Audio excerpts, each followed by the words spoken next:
back, welcome back.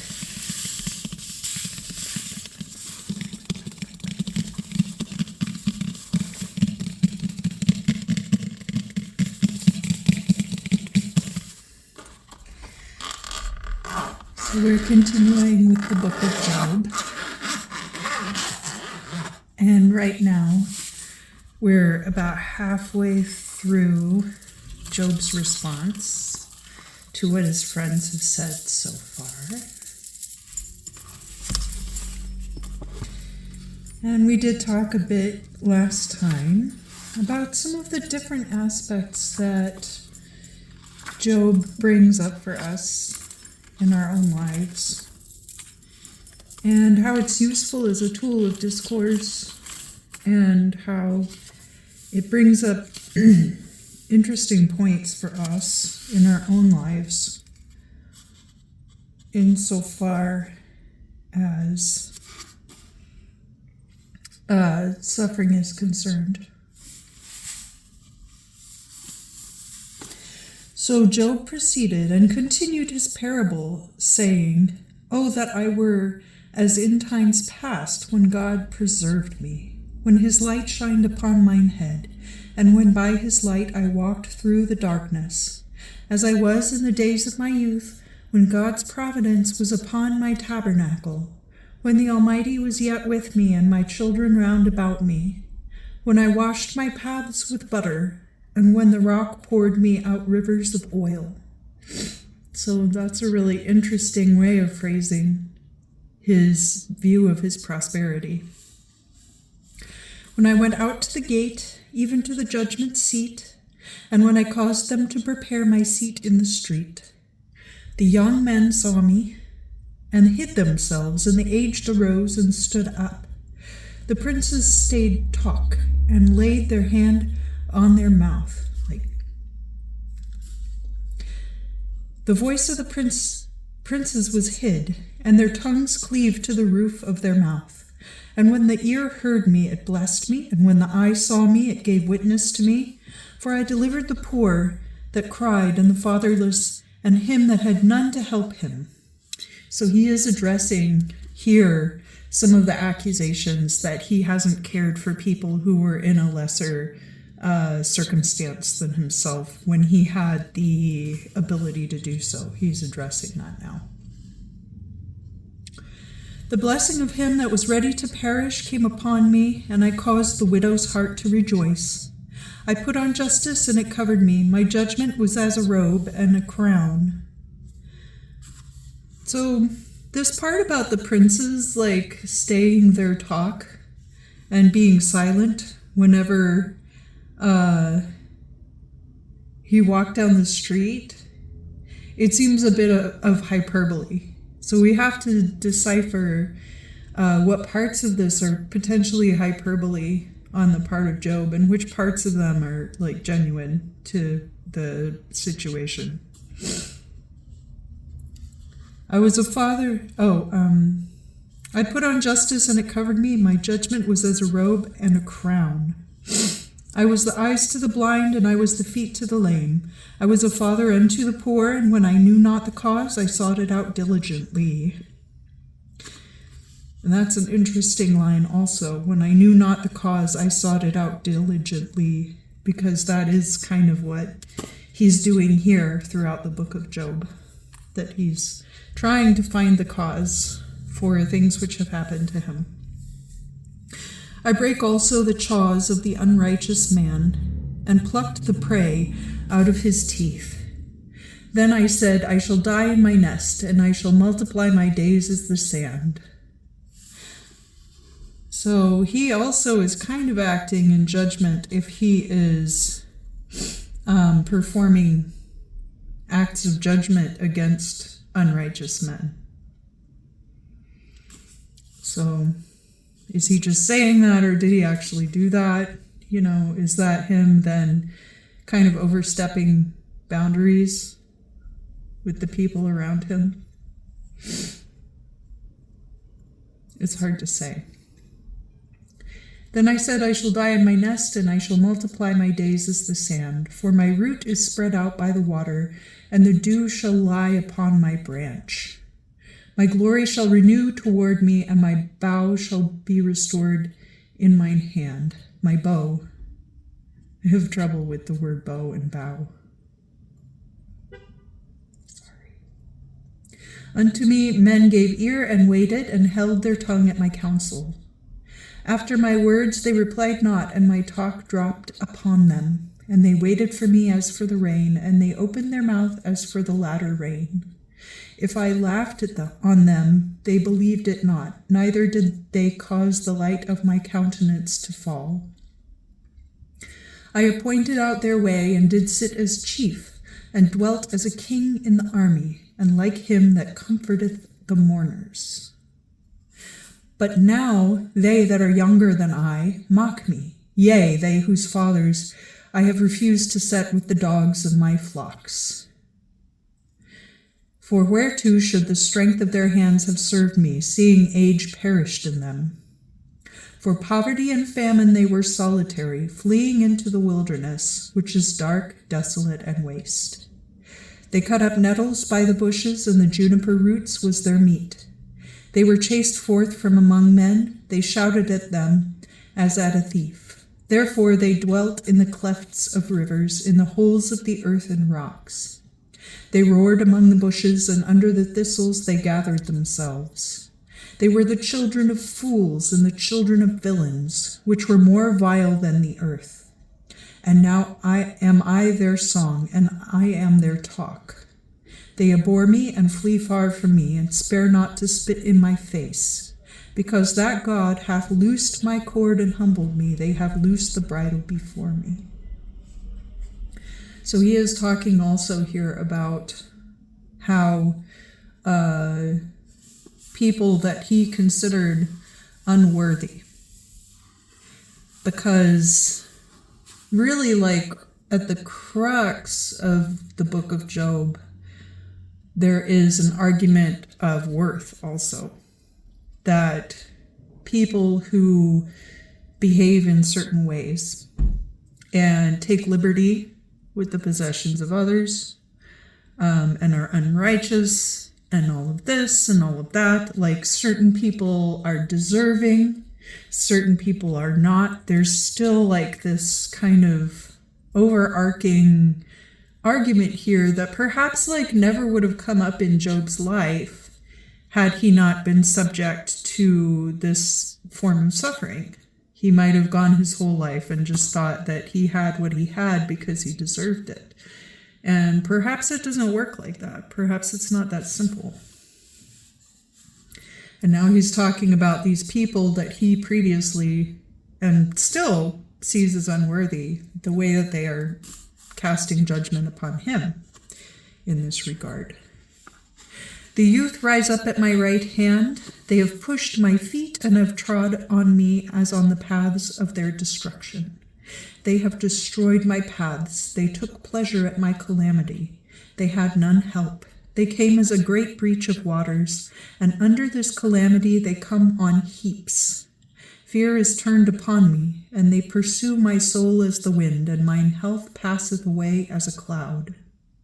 Therefore my soul is now poured out upon me, and the days of affliction have taken hold on me. It pierceth my bones in the night, and my sinews take no rest. For the great vehemency is my garment changed, which compasseth me about as the collar of my coat. He hath cast me into the mire, and I am become like ashes and dust. When I cry unto thee, thou dost not hear me, neither regardest me when I stand up. Thou turnest thyself cruelly against me, and art enemy unto me with the strength of thine hand. Thou takest me up and causest me to ride upon the wind, and makest my strength to fail. Surely I know that thou wilt bring me to death, and to the house appointed for all the living. Doubtless none can stretch his hand unto the grave, though they cry in his destruction. Did not I weep with him that was in trouble? Was not my soul in heaviness for the poor? Yet when I looked for good, evil came unto me, and when I waited for light, there came darkness. My bowels did boil without rest, for the days of affliction are come upon me. I went mourning without sun. I stood up in the congregation and cried. I am a brother to the dragons and a companion to the ostriches. My skin is black upon me, and my bones are burnt with heat. Therefore mine harp is turned to mourning, and my organs into the voice of them that weep. So he's touching here on his physical maladies that have been caused by these circumstances. He's also talking about, I am a brother to the dragons and a companion to the ostriches. So these very, almost like casting himself into the very exotic lands from which these creatures come. All right, so now we're going to round it out with Job 31, and the next time we will start reading Job 32, where we meet Elihu, the son of Barachel. I've mentioned him several times at this point. I made a covenant with mine eyes. Why then should I think on a maid? For what portion should I have of God from above, and what inheritance of the Almighty from on high? Is not destruction to the wicked, and strange punishment to the workers of iniquity? Doeth not he behold my ways and tell all my steps? If I have walked in vanity, or if my foot hath made haste to deceit, let God weigh me in the just balance, and he shall know my uprightness. If my step hath turned out of the way, or mine heart hath walked after mine eye, or if any blot hath cleaved to mine hands, let me sow and let another eat. Yea, let my plants be rooted out. If mine heart hath been deceived by a woman, or if I have laid wait at the door of my neighbor, let my wife grind unto another man. Definitely. That's what she said. And let other men bow down upon her. For this is a wickedness and iniquity to be condemned. If my step hath turned out of the way, or mine heart hath walked after mine eye, let me sow and let another eat. For this is a wickedness and iniquity to be condemned. Yea, this is a fire that shall devour to destruction, and which shall root out all mine increase. If I did condemn the judgment of my servant and of my maid, when they did contend with me, what then shall I do when God standeth up? And when he shall visit me, what shall I answer? He that hath made me in the womb, hath he not made him? Hath not he alone fashioned us in the womb? If I restrained the poor of their desire, or have caused the eyes of the widow to fail, or have eaten my morsels alone, and the fatherless hath not eaten thereof. For from my youth he hath grown up with me as with a father, and from my mother's womb I have been a guide unto her. If I have seen any perish for want of clothing, or any poor without covering, if his loins have not blessed me, because he was warmed with the fleece of my sheep, if I have lifted up mine hand against the fatherless, when I saw that I might help him in the gate, let mine arm fall from my shoulder, and mine arm be broken from the bone. For God's punishment was fearful unto me, and I could not be delivered from his highness. So there's kind of, and I've touched on it a little bit already, there's like a schism here between what Job considers worthiness of suffering and what Job considers worthiness of deliverance from suffering. And he's like, oh, the poor and the widows over here. But then he's like, these people are thieves. And the reason that they don't have clothing is because they're wicked. But often it's not that easy. And a lot of times people will do things when they're in reduced circumstances that they wouldn't have done otherwise. Now, that isn't always the case. Like lots of people, no matter what, are not going to steal or do other morally questionable things. just because they don't have a lot of resources.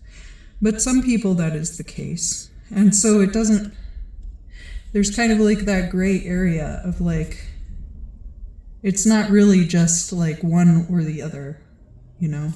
And it's really not Job's place to judge. If I made gold mine hope, or have said to the wedge of gold, thou art my confidence, if I rejoiced because my substance was great, or because mine hand had gotten much, if I did behold the sun when it shined, or the moon walking in her brightness, if mine heart did flatter me in secret, or if my mouth did kiss mine hand, this also had been an iniquity to be condemned, for I had denied the God above. If I rejoiced at his destruction that hated me, or was moved to joy when evil came upon him, neither have I suffered my mouth to sin by wishing a curse unto his soul. Really? Well then, what did you say over here in the previous chapter? They whose fathers I have refused to set with the dogs of my flocks. For whereto should the strength of their hands have served me, seeing age perished in them?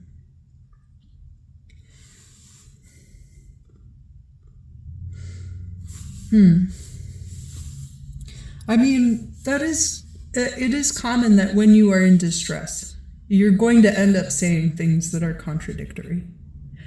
Which in itself, I'm not saying like, oh, you know, Job is a hypocrite, any more than I'm saying any of us have the potential to be hypocritical at any time, depending on circumstance and our perceptions of how things are. People often don't realize they're being hypocritical because they don't understand that most things are not just either or, but rather like that there's a scale within that.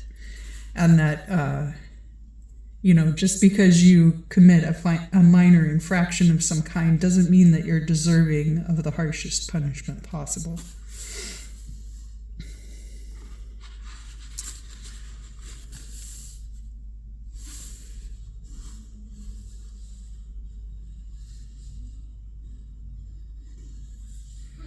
If I rejoiced because my substance was great, or because mine hand had gotten much, if I did behold the sun when it shined, or the moon walking in her brightness, if mine heart did flatter me in secret, or if my mouth did kiss mine hand, this also had been an iniquity to be condemned, for I had denied the God above. So he's saying, like, if I was building myself up too much, that perhaps that also is deserving of punishment. If I rejoiced at his destruction that hated me, or was moved to joy when evil came upon him. Neither have I suffered my mouth to sin by wishing a curse unto his soul. Did not the men of my tabernacle say, who shall give us of his flesh? We cannot be satisfied. The stranger did not lodge in the street, but I opened my doors unto him that went by the way. If I have hid my sin, as Adam, concealing mine iniquity in my bosom, though I could have made afraid a great multitude, yet the most contemptible of the families did fear me. So I kept silence and went not out of the door. Oh, that I had some to hear me. Behold my sign, that the Almighty will witness for me, though mine adversary should write a book against me. Would not I take it upon my shoulder, and bind it as a crown unto me? I will tell him the number of my goings, and go unto him as to a prince. If my land cry against me, or the furrows thereof complain together, if I have eaten the fruits thereof without silver, or if I have grieved in the souls of the masters thereof, let thistles grow instead of wheat, and cockle in the stead of barley. The words of Job are ended. So he's like, that's my piece. Mic drop. I'm out. And next time, we will start on chapter 32 with Elihu's response, which is quite lengthy. So it goes all the way from 32 through 37. And then, after Elihu, 38, the Lord finally gives his response.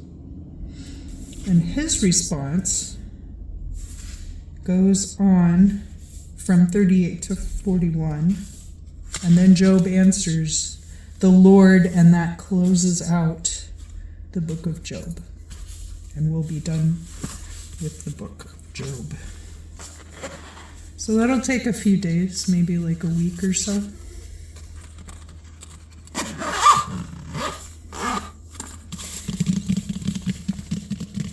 I hope you are all having a blessed Lenten season. And I look forward to seeing you again very soon.